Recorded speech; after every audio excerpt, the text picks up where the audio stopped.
Okay, guys, little pontifications of paradise. If you want to call Destin, Florida paradise, it's definitely been discovered. It's like the song. Call a place paradise and watch it go. Paraphrased. I think it's an Eagles song. Okay, here's my thoughts. When Wavy and I were kayaking over from the boat, just as I was saying on the boat, we started coming towards that place I pointed out, dockside. And before we could even get there, this guy walks out. He just starts walking out, and you can just tell he's just waiting. And I just pull up, and I'm still, 50 feet out or whatever. I'm like, you coming out here for me? He's like, yeah. And he just goes into a spiel. He's probably said it, 100 times just this year so far. Yeah, we can't have anybody come up to our docks. It's a liability issue, insurance. And I just, I'm just hearing these key words, insurance, liability. Yeah.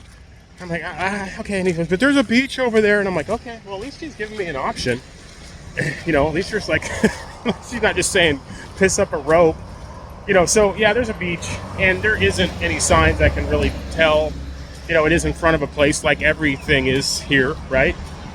But we just tied up, and I hope it's still there when we get back. And we walked up some stairs. There wasn't any sign saying we couldn't.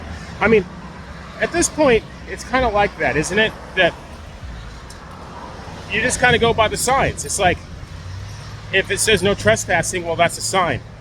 If there isn't, so it kind of stands to reason a little bit, right? Like, if there isn't a sign saying you can't come here, then you can assume you can. I mean, so that's what you have to go on out here. One of the problems is we're living in this overdeveloped economy, okay? Where, if you want to call it that, where everything has been monetized in a private way. Like, there's not enough public space options, and I mean, and I listen.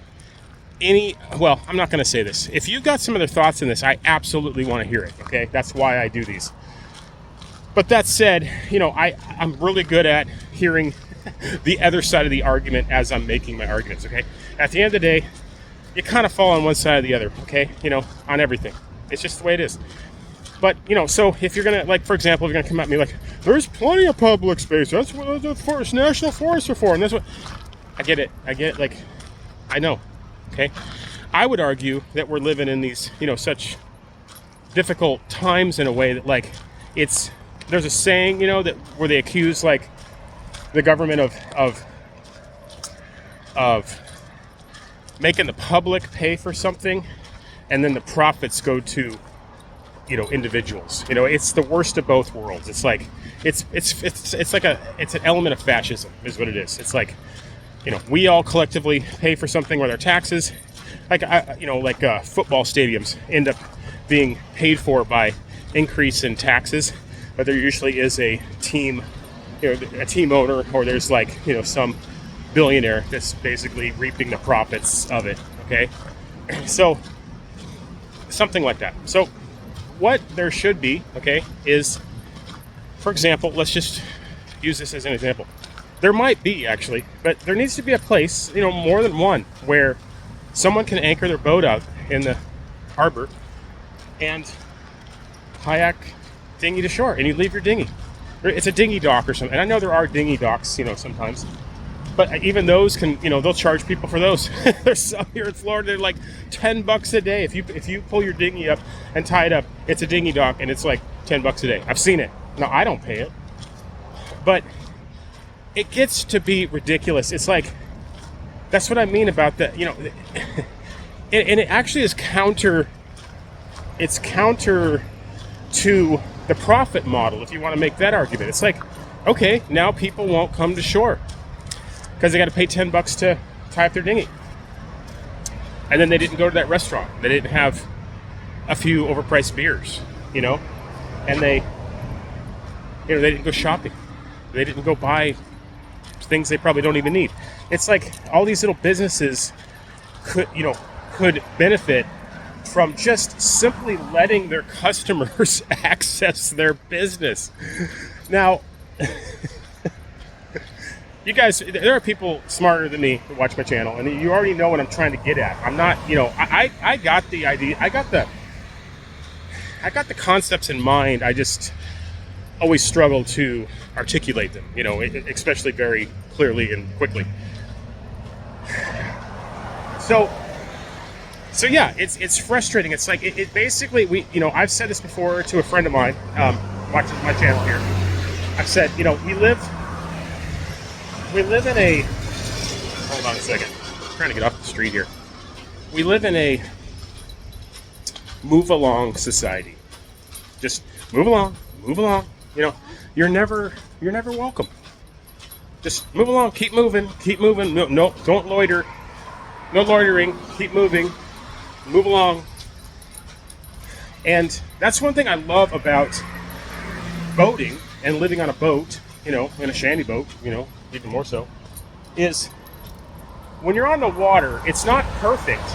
There's places where this will apply, living on the water, but it's 10% of what applies on land. For the most part, you can anchor out just about anywhere you are. And, there's exceptions, but I've said for a long time, ever since I got into living on a boat, is you kind of leave 90% of humanity behind on the shore. You drift off into your own little world and your own little island with a motor on it, and in a sense, it goes against that saying of no man is an island. It's like, well, it's true. I mean, sailboats are, when they're used to what they're made for, is really like that, because you can, travel the world on the wind, which is amazing, but you're still dependent at the end of the day. You have to come back to civilization eventually. But yeah, on a smaller scale, if you're just living on a little shanty boat, you're living on a little trawler, a little cabin boat of some sort, you do leave a lot of these problems behind, but you have to come to shore. And then when you get in these busy places like this, Destin would be just the perfect example, they've made it so where you can't. I mean, it's very hard. It's too hard. It's like, I'm kind of, when I stop yapping here, I'm going to, start looking around and maybe asking some questions, something like, but, I'm going to turn the phone around. I want to show you an example right here. Okay, now I've seen this place from the water when I was coming in. Okay, I know where that is from the water side. And I promise you, they would not like a person dinghying in, tying up, and coming to town and walking around like I am today. What they want is you to bring your boat in and rent a slip, even a day slip or a transit slip or something like that. And then, ideally, you get your gas from them. And I mean, I get it. It's a business model. It's a fight. It's a struggle between business owners, which I totally respect. Okay, I am a capitalist. Trust me, I am a capitalist. But I would argue here. I'll turn the phone back. That part of the business model has to have built into it options for people who either can't afford or don't want to afford, or let's just say they'd rather put in the effort. Okay, I tend to want to put in effort before spending money. That's my first choice. It's like, if I can anchor out and paddle the shore, I'll do that. I mean, I always need the exercise. Wavy always needs the exercise, and I'd rather do that than the easy way, I guess you could say, out of the convenient way, where you just come in and you pull up to someone's dock, and then you pay them $30, $40, $50, $60, $100 a night, whatever it is. And Destin here, I can't even imagine. And that's the easy way, and I get it. I mean, the people that have money, it's always a battle. It always comes back to this: time and money, right? I've got more time than money. Part of that probably is I'm not too old yet, but I mean, that's even going away. It's not. There's some old people, right? That they're going to do the loop. They bought the boat just for that reason, and if they spend 20 grand doing the loop, more. There are people who spend more, I guarantee it. I've seen it. So be it. What's 20 grand to some people? I don't have 20 grand to spend doing the loop, but I want to do it still. So I have to do it like you see me doing it. And there needs to be some basic accommodations built into the economy to serve people that do it like I'm describing it, like I do it, maybe like you do it. That's my argument. If you got any thoughts on that, I'd very much appreciate it. I'd like to hear it. Just comment below. Be nice is my only rule.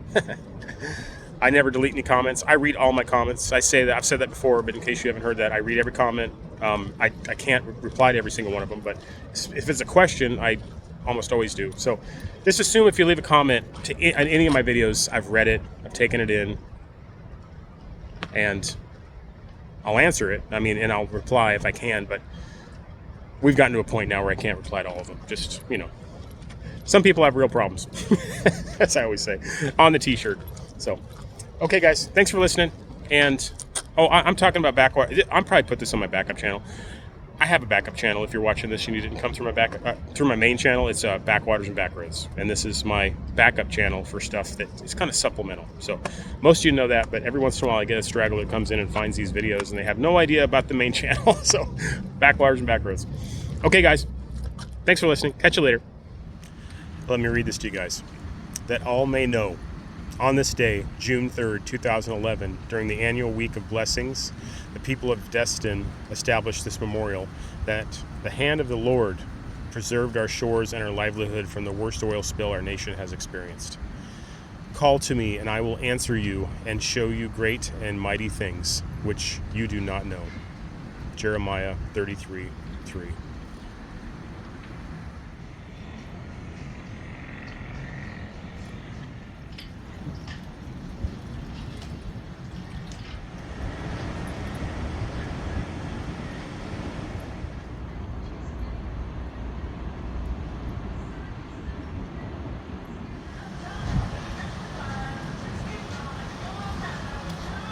Hey guys, just a quick thought here.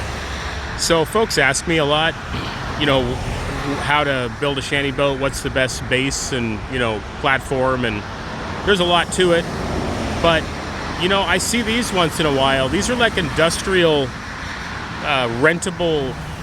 They're hard to even call it like a pontoon. I mean, they're beefy machines. They're all aluminum, and usually I saw them up in the Kentucky lakes too, some version of these. These would be a great platform for a shanty boat if you could ever find a place that was just going out of business or, selling off their stock or something. If you could get one of these for a decent price and a trailer, man, that would be a killer shanty boat. You could even leave the slide if you wanted. Another one of those concepts I would love to flush out in a articulate way would be this whole idea of tourism and being a tourist. And a lot's been said about it, and I think there's probably even been books written about it. Trying to flush out, because it's another one of those things where it's like, do you want to know how the sausage was made? It's like the people who work some of these jobs. Well, I haven't seen a few around today. This is the off season, but it's, guys standing around kind of waiting for something to do, maybe work on one of the charter boats or and if this was India, they would be, you watch Bald and Bankrupt and people are constantly trying to get him to part with his money, right? When he's in these third world countries, just come ride my camel and look at my trinket and look at buy this, buy that. Little kids just holding little boxes of stuff they found and stuff. It's endearing and it's sad and it's, but yeah, I've never considered myself a tourist. And it's not some kind of elitist thing. It's just more, I never wanted to spend the money for starters, you know. Like today, I mean, this is a tourist destination, and I probably won't spend $10. In that part of the tourist part, you know, at least I don't partake in. They have these shower heads here, and they actually work. Ugh. Kind of nice. I can see where that could come in handy. Maybe to keep trying to flush out the whole tourist idea. One thing I think is true, at least for myself, is it's all about mindset. So I know for myself, when I'm in the right mindset, then really everything's interesting, and it doesn't have to even be touristy, right? It can just be a back neighborhood in a town that I happen to be in. You know, we just, when we were in Pensacola a few days ago, we just took off for, well, I say we, Wavy and I, we walked around for like 3 hours in this neighborhood that was just kind of walking distance from where we were able to park the boat. And I thought it was fascinating. There was a lot of abandoned houses and abandoned buildings and, you know, former businesses and, you know, homeless camps, and it's to me that is interesting. And I guess you could call that a type of tourism, but it wasn't touristy. It wasn't, you know, made for the tourists. Whereas the juxtaposition, if that's the word, juxtaposed to that is Destin here, where this entire town seems to be designed for tourists. And so everything it's just totally different, right? I mean, but here's the thing. I can walk around Destin here and have that same mindset I was just describing when we were in just some hood in Pensacola, and to see it with those kind of eyes, I think it'd be very interesting. And I don't have to traditionally partake in the make sure we're not getting run over here, you know, in the traditional tourist thing, right? Yeah, I just find that interesting. I find, like, I mean, there's an element of like authenticity also, and contrivedness, and I guess I find the authenticity of a place more interesting than what it's trying to portray to part me with my money or with people's money. We'll keep walking around today and try to flush this out. We got all day. No need to just go sit on the boat on the hook.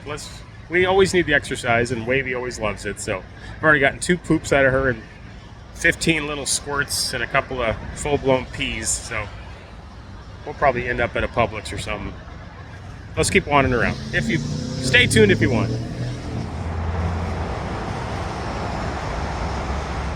So we're a block or two off of the main drag, Highway 98, which pretty much goes down the entire length of the panhandle of Florida. And it gets quieter, obviously.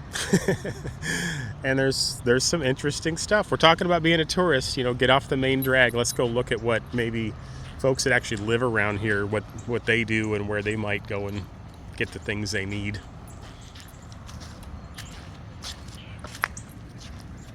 Sniffy sniff. Are we walking or what? Oh, another pee.